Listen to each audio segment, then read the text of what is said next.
हमारे साथ मीम अफजल साहब भी हमारे साथ बने हुए हैं लगातार। मीम अफजल साहब, देखिए आपने शुरू में ही कहा था कि हमने उम्मीद नहीं छोड़ी है और देखिए कुछ अच्छी खबर आ सकती है। अब ये देखिए अच्छी खबर आ रही है आपके लिए, कांग्रेस और समाजवादी पार्टी के बीच गठबंधन हो गया 105 सीटों पर।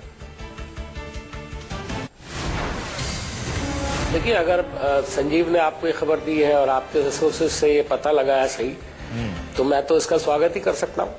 लेकिन अभी तक औपचारिक रूप से इसकी चूंकि पुष्टि नहीं हुई है, इसलिए मैं इस पर कुछ नहीं कहूंगा। लेकिन मैं एक बात जरूर कहूंगा कि इस गठबंधन से हमको लगता है कि पूरे उत्तर प्रदेश के अवाम को बहुत संतुष्टि हो सकती है और इसका फायदा भी सेकुलर फोर्सेस को उत्तर प्रदेश में होगा और वहाँ जिस तरह का माहौल पैदा करने की कोशिश की जा रही है उसको रोकने में मदद मिलेगी। आपने अभी शुरू में अनिला जी से एक बात पूछी थी और आपने पूछा था कि अडवाणी जी और जो आपके बड़े नेता हैं उनको कैंपेन से क्यों बाहर रखा गया, तो उन्होंने कहा वो स्ट्रेटेजिक चीजें हो सकती हैं, वो लोग पीछे से कुछ करेंगे ज्यादा।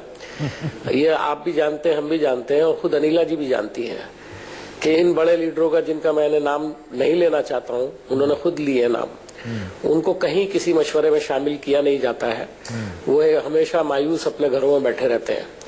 और दूसरी तरफ जिन प्रचारक के नाम दिए गए बहुत सारे, उनमें कुछ नाम ऐसे हैं जो बदनाम हैं, जिन्होंने हमेशा उत्तर प्रदेश की नहीं पूरे देश की राजनीति को गंदा करने का काम किया है। उसमें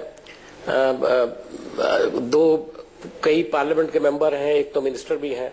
मैं उनके नाम नहीं लेना चाहता हूं, लेकिन 10-12 लोगों की एक ऐसी टीम है भारतीय जनता पार्टी के अंदर, अनिला सिंह जी इसका जो देश के वातावरण को खराब करने का काम जवाब देना चाहते हैं। अनिला सिंह जी और भारतीय जनता पार्टी। अफजल जी, आप तो क्या, मुझे दया आ रही है, आप प्रवक्ता हैं ये कांग्रेस पार्टी के और आप भारतीय जनता पार्टी के कैंपेनर्स के विषय में बैठकर यहाँ चर्चा कर रहे हैं, क्योंकि कांग्रेस के पास और कुछ चर्चा करने के लिए रह नहीं गया। बिल्कुल करेंगे, इसलिए कि आपके जो प्रचारक लोग हैं, समाजवादी पार्टी बिग ब्रदर की पोजीशन में आ गई है। एक जो अपने आप को राष्ट्रीय पार्टी कहलाती है कांग्रेस, उसकी क्या हालत करके डाल दी समाजवादी पार्टी ने, ये पूरा प्रदेश और पूरा देश देख रहा है।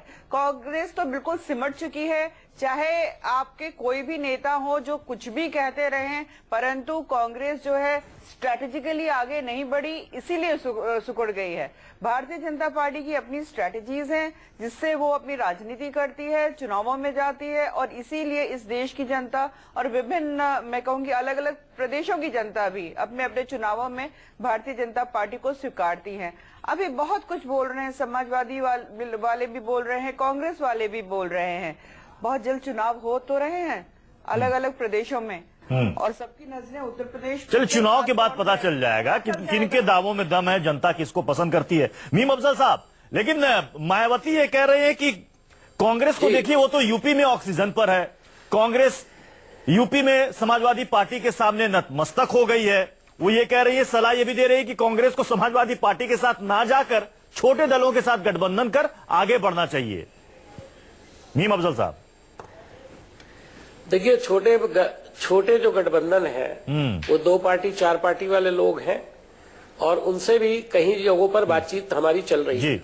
मैं सिर्फ इतना कहना चाहता हूं कि बहन जी ने जो बयान दिया है, हम बहन जी की बहुत इज्जत करते हैं। इसलिए करते हैं कि वो एक देश की बड़ी नेता है, उत्तर प्रदेश की बड़ी नेता है, उनकी पार्टी का अपना अस्तित्व है, उसका हम कभी इनकार नहीं करते। उन्होंने जो कुछ कहा है, मुझे लगता है कि वो नेचुरली उनको कहना ही चाहिए था, क्योंकि वो ये समझ रही हैं कि जो ये गठबंधन बनेगा उससे कुछ वोट जो है जो उनकी तरफ आने की उम्मीद है वो उधर नहीं जाएगा। उस वोट को रोकने के लिए या उस वोट को अपने साथ शामिल करने के लिए उनकी जो स्ट्रेटेजी है वो उसके हिसाब से काम कर रही है। यानी कि आप ये कहना चाह रहे हैं कि बीएसपी के गठबंधन को लेकर जुमला घबराहट भी है। मैं आऊंगा नीला सिंह जी आपके पास। इस वक्त संजीव त्रिवेदी के पास चलते हैं, लखनऊ। संजीव, इस वक्त लखनऊ से क्या अपडेट है आपके पास? सबसे पहले आपको ताजा तस्वीरें दिखा देते हैं। हमारे ठीक पीछे मंच पर अगर आप देखें तो अखिलेश यादव पहुंच चुके हैं। उन्होंने जनेश्वर मिश्रा के फोटो पे माल्यार्पण किया है। वहां तमाम समाजवादी पार्टी के वरिष्ठ नेता मौजूद मंच पर और इस तरह से वो अब यहाँ जमा हुए लोगों का अभिवादन कर रहे हैं। बहुत बड़ा मौका उनके जीवन में पहली दफा वो इस बार मैनिफेस्टो को जारी करेंगे समाजवादी पार्टी के मुखिया के तौर पर। यहाँ सामने मौजूद पत्रकारों का अभिवादन स्वीकार करते हुए समाजवादी पार्टी के कार्यकर्ता के रूप में बाकी कार्यकर्ताओं का अभिवादन स्वीकार करते हुए एक मौका जहां पर आज वो समाजवादी पार्टी का मैनिफेस्टो जारी करेंगे। वो क्या वादे होंगे, वो क्या बातें होंगी जो संजीव, मुलायम सिंह नजर नहीं आ रहे हैं और जिसके आधार पर वो जनता को कहेंगे कि आप हमें वोट दीजिए। और साथ ही साथ आपको ये भी हम बताना चाहेंगे कि दरअसल इस बार कोशिश उनकी ये होने जा रही है कि यहाँ न केवल वो मैनिफेस्टो जारी करें बल्कि इस बात को भी वो बताएं कि कांग्रेस के साथ जो बहस एक छिड़ी हुई थी वो बहस खत्म हो गई है और समाजवादी पार्टी और कांग्रेस का गठबंधन औपचारिक रूप से हो चुका है। अभी मंच पर आजम खान और अखिलेश दोनों आपको दिखाई पड़ रहे होंगे, दोनों वरिष्ठ नेता यहाँ मौजूद। संजीव, मुलायम सिंह नजर नहीं आ रहे हैं मंच पर। जो कल तक जी, ये अपने आप में बहुत ही अहम है कि फिलहाल अभी तक मुलायम सिंह यादव नहीं दिखाई पड़ रहे हैं और उनके आने की कोई सूचना भी नहीं है, जानकारी भी नहीं है। अभी तक जो हमें जानकारी मिली थी उसके अनुसार कहा यह जा रहा था कि मुलायम सिंह यादव खुद यहाँ मौजूद होंगे। जब यह मैनिफेस्टो जारी होगा तो मुलायम सिंह यादव भी यहाँ होंगे, ये बताया जा रहा था। लेकिन मंच पर आप देखें तो यहाँ पर तमाम वरिष्ठ नेता समाजवादी पार्टी के मौजूद हैं, लेकिन मुलायम सिंह यादव मौजूद नहीं है। संजीव, कहा यह जा रहा था, खबरें आ रही थी कि अखिलेश चाहते हैं कि मुलायम सिंह यादव मंच पर मौजूद रहे, साथ ही शिवपाल भी साथ में रहे तो अच्छा रहेगा। एक मैसेज जाएगा कि पार्टी एक है और उसके बाद ये चुनाव प्रचार की अपनी शुरुआत करेंगे आधिकारिक तौर पर। लेकिन यहां तो मुलायम सिंह नहीं है मंच पर। न मुलायम सिंह यादव है न शिवपाल यादव है और कहा यह जा रहा है कि ये जो टीम आपको दिखाई पड़ रही है समाजवादी पार्टी के नेताओं की, ये अखिलेश यादव की ही टीम है। और कहना पड़ेगा कि कहीं न कहीं ऐसा लगता है कि पिछले एक महीने के घटनाक्रम का असर जो है वो इस मंच पर थोड़ा बहुत तो जरूर दिखाई पड़ रहा है। और वो असर इस बात को लेकर भी है कि कहा यह जा रहा था कि समाजवादी पार्टी के सुप्रीमो मुलायम सिंह यादव नहीं चाहते थे कि कोई गठबंधन कांग्रेस के साथ हो, लेकिन आखिरकार गठबंधन हुआ है, उसे औपचारिक रूप से घोषित भी अभी किया जाएगा। और ऐसा लग रहा है कि ये जो टीम सामने बैठी हुई है ये टीम अखिलेश यादव की टीम है। समाजवादी पार्टी सुप्रीमो मुलायम सिंह यादव जो अब संरक्षक हैं, पार्टी प्रमुख नहीं है, वो अभी तक नहीं आए हैं, जबकि बताया ये गया था कि उनकी भी आज इस मौके पर मौजूदगी होगी। जी संजीव, आप हमारे साथ बने रहे। ताजा तस्वीरें हम लखनऊ से दिखा रहे हैं। अखिलेश यादव, किरणमय नंदा, आजम खान, राजेंद्र चौधरी सरीखे समाजवादी पार्टी के तमाम नेता मंच पर मौजूद हैं, लेकिन मुलायम सिंह यादव अभी तक मंच पर नहीं आए हैं। और कल तक ये खबरें थी कि हो सकता है कि मुलायम सिंह यादव भी आए, क्योंकि प्रेस कॉन्फ्रेंस होनी है और समाजवादी पार्टी का चुनावी घोषणा पत्र भी जारी होना है। और खबर इस बीच ये आ गई है कि कांग्रेस और समाजवादी पार्टी के बीच गठबंधन तय हो चुका है। इसका ऐलान इसी प्रेस कॉन्फ्रेंस में अखिलेश यादव कर सकते हैं। हमारे साथ लखनऊ से समाजवादी पार्टी से प्रदीप शर्मा और बीएसपी से एमएच खान साहब भी बने हुए हैं। प्रदीप शर्मा जी, मेरी आवाज जा रही है आप तक? मुलायम सिंह यादव मंच पर नजर नहीं आ रहे हैं, क्या है मामला? ना शिवपाल यादव है ना मुलायम सिंह यादव है। आज समाजवादी पार्टी के लिए अहम दिन है, चुनावी घोषणा पत्र जारी होना है, ऐसे में नेताजी कहां हैं?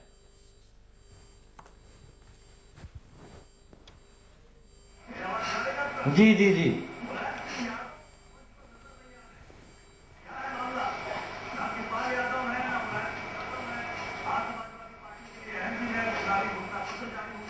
देखिए, आदरणीय नेताजी का आशीर्वाद लगातार हम नौजवानों के लिए, लगातार पार्टी के सभी कार्यकर्ताओं और नेताओं के लिए माननीय मुख्यमंत्री जी के लगातार रहता है। आज पार्टी के राष्ट्रीय अध्यक्ष आदरणीय अखिलेश यादव जी हो गए।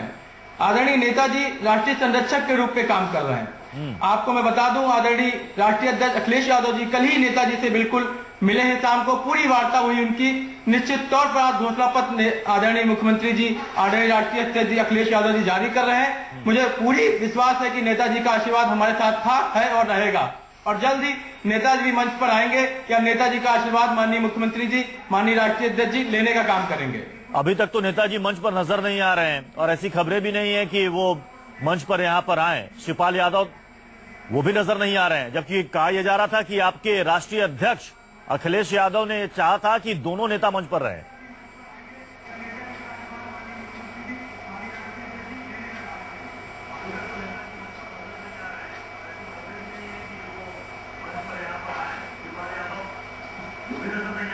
जबकि कहा जा रहा था कि आपके राष्ट्रीय अध्यक्ष अखिलेश यादव ने कहा था कि दोनों नेता मंच पर है।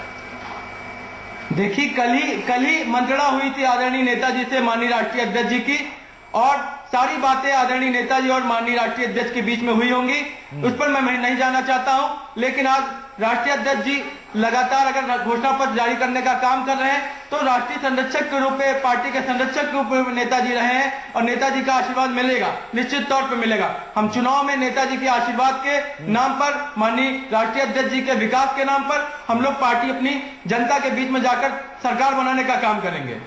अहमद खान साहब, चुनावी घोषणा पत्र समाजवादी पार्टी का जारी हो रहा है, कहीं ना कहीं नजर हर पार्टी की होगी कि इस चुनावी मैनिफेस्टो में समाजवादी पार्टी के क्या क्या लोक लुभावन घोषणाएं होती हैं, क्योंकि पिछली बार लैपटॉप का जो वादा किया था अखिलेश सरकार ने कि हमारी सरकार आएगी तो आपको लैपटॉप मिलेगा, ये कहीं ना कहीं बहुत काम कर गया। अभी भीम अफजल साहब कह रहे थे कि बीएसपी के अंदर एक बेचैनी है इस गठबंधन को लेकर, उसे लग रहा है कि अगर गठबंधन हो गया तो नुकसान बीएसपी को होगा। जो उम्मीद बीएसपी लगाए बैठी थी कि कुछ वोट बैंक छिटक कर बीएसपी के पास आ सकते हैं। अहमद खान साहब, ये कहीं ना कहीं बहुत काम कर गया। अभी भीम अफजल साहब कह रहे थे कि बीएसपी के अंदर एक बेचैनी है इस गठबंधन को लेकर, उसे लग रहा है कि अगर गठबंधन हो गया तो नुकसान बीएसपी को होगा। जो उम्मीद बीएसपी लगाए बैठी थी कुछ वोट बैंक छिटक कर बीएसपी के पास आ सकते हैं। अहमद खान साहब, नहीं, ऐसा कुछ नहीं है। बीएसपी का अपना स्टैंड है, और ये घोषणा पत्र तो जो करते हैं वो घोषणा पत्र करने के बाद भी उसको वादा पूरा नहीं करते हैं। आप देखिए पिछली बार घोषणा पत्र में क्या था, 18% मुसलमानों को आरक्षण देंगे, और जो मुसलमान बच्चे नाजायज तरीके से, गलत तरीके से फंसाए गए, उनको जेल में बंद किया गया, उनको छुड़ाएंगे। कहा किया उन्होंने? घोषणा पत्र का माने क्या है? ये तो एक तो ये भी आज जो घोषणा पत्र हो रहा है, अगर इसमें लैपटॉप और आईफोन की बात कही जाती है या कोई लोक लुभावन बात कही जाती है तो आचार संहिता का उल्लंघन भी है ये आप पहले से क्यों नहीं इस बातचीत को करते हैं? और ये मत सोचिए, आप ये देखिए कि आपके इस शासन में 200 से 300 से 400 दंगे हुए हैं, उस पर तो जनता गौर करेगी। क्या मुसलमान चाहेगा, क्या हिंदू चाहेगा कि 300 से ज्यादा 800 दंगे हो जाएं? ऐसे मुख्यमंत्री को, जो दंगाई मुख्यमंत्री घोषित हो चुका है, उसको कह रहे कि हाँ बड़ा विकास किया, बड़ा काम किया है, अभी तो अपने घर का झगड़ा ही नहीं निपटा पा रहे। जो बेटा अपने बाप को, अनिला जी भी हंस रही है, जो बेटा मैं इस पर प्रदीप शर्मा जी, अनिला सिंह जी और भीम अफजल साहब तीनों का इस पर रिएक्शन होगा, लेकिन एक छोटे से ब्रेक के लिए हमें यहां पर रुकना पड़ेगा।